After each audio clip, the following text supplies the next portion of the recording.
Magandang gabi po, Luzon, Visayas at Mindanao. Tuloy na tuloy ang pagpapatawag bukas ng National Bureau of Investigation kay Vice President Sara Duterte para yan pagpaliwanagin ng bise sa kanyang mga binitiwang pahayag na sinasabing banta laban sa buhay ni Pangulong Bongbong Marcos. Kung hindi raw sisipot ang vice-presidente para ibigay ang kanyang panig, diretso na sa Prosecutor's Office ng DOJ ang NBI para sa paghahain nila ng reklamo laban sa kanya. At para bigyang daan ang investigasyon, ipinagpaliban naman ng komite sa Kamara ang pagdinig bukas sa confidential funds ng Office of the Vice President na unang sinabi ng bise na dadaluhan niya. Nakatutok si Rafi Tima. Sa sapin ng inilabas ng National Bureau of Investigation, bukas dapat nila pinapaharap si Vice President Sara Duterte para magpaliwanag sa posibleng reklamo na grave threats at paglabag sa anti-terror law. Kasunod yan ng kanyang mga pahayag na kapag pinatay siya, may kinausap na siya para patayin din sina Pangulong Bongbong Marcos, First Lady Liza Araneta Marcos at House Speaker Martin Romualdez. Pero sabi ni VP Sara nang magpunta sa Zamboanga City kahapon, humiling na siya sa NBI na i-reschedule ito. Ang dahilan? Nag-conflict siya sa schedule namin sa hearing ng House of Representatives sa Committee on Good Government. So conflict silang dalawa.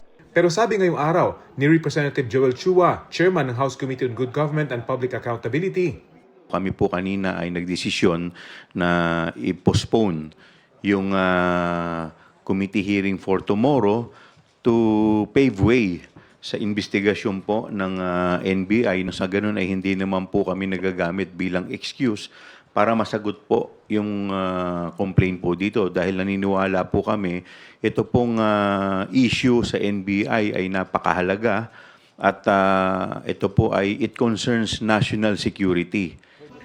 dahil sa sinabing ito ng House Committee, ang NBI itutuloy daw nila ang schedule ng pagharap ng bise at naglalatag na ng mga paghahanda. Wala pa raw natatanggap na abiso ang NBI mula sa Vice Presidente kung sisipot ito bukas. Pero kung hindi, will be considered as waiver on her part to explain her side. Kung hindi siya magpunta at ayun nga, nag-cancel na ang kailangan meron siyang magandang dahilan para i-postpone pa namin yung investigation bukas. Ngayon, kung hindi siya magpunta at walang pasabi kahit ano pa man, we will just proceed with our report. Kung ano yung nasa hawak namin mga dokumento, hawak naming ebidensya, we will proceed. We will submit this the case to the Prosecutor's Office of the DOJ. bukod kay VP Sara, may iba pa raw mga isasapi na ang NBI, kabilang na ang mga ibang kasama sa Zoom meeting kung saan sinabi ni VP Sara ang kanyang mga pahayag.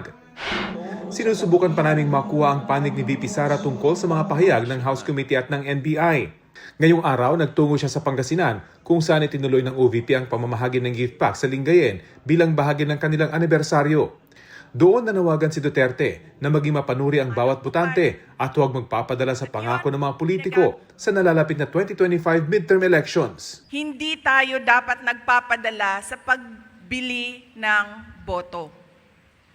Ngayon po, legal na ang pagbili ng boto. Tinatago sa pangalang AKAP, tinatago sa pangalang AIX, tinatago sa pangalang TUPAD. At yun, ginagamit ng mga politiko para ibigay sa mga supporters nila. Kaugnay naman sa plano ng Vice President na maghain ng kontrademanda laban sa PNP, sabi ni PNP spokesperson Jean Fajardo, handa ang pulisya na harapin ito.